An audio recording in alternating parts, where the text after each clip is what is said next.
Orelabrutinib is a newer covalent BTK inhibitor. It has been tested in multiple B-cell malignancies, mainly in the Asian population. Actually, in China, this drug was approved for mantle cell, marginal zone, and the CLL in a relapsed setting. For example, in the mantle cell pivotal trial there, they included over 100 patients. The response rate was over 80%. The median duration of response was approaching 2 years in that pivotal study. So the purpose of this current phase 1/2 study is really to study this drug in the non-Asian population. So this is a multi-center trial done in the United States and the Ukraine mainly. And we had two parts of this phase 1/2 study. One is dose escalation to test the 2 dose levels.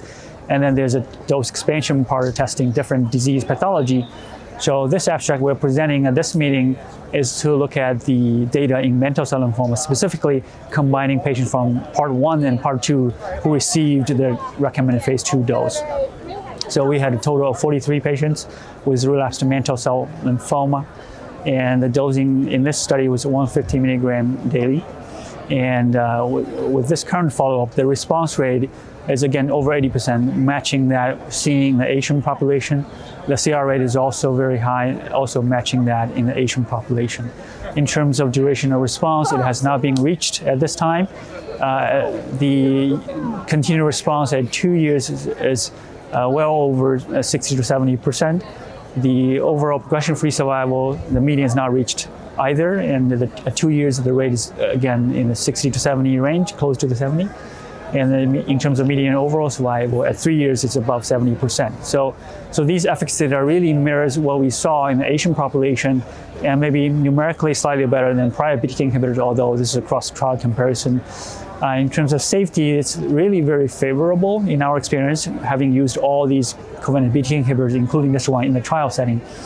The most common treatment emergent hematological toxicity included anemia and thrombocytopenia, each at the 10% range, and neutropenia 7%, and lymphopenia 5%. In terms of grade 3 or above, the only notable hematological toxicity is really neutropenia 7%. And again, those are treatment emergent, not necessarily treatment related. In terms of non-hematological toxicity that is grade 3 or above, really we didn't observe any in this trial. For adverse event of interest, we did not observe any atrial fibrillation in this trial with this current follow-up. And there was only one high-grade bleeding, which is a grade 3 hematuria, which was manageable. So overall, in summary, the safety profile was manageable. The efficacy results was very similar to what we saw in the Asian population. So in my opinion, these data really support for the development of this covalent BTK inhibitor in mantle cell lymphoma.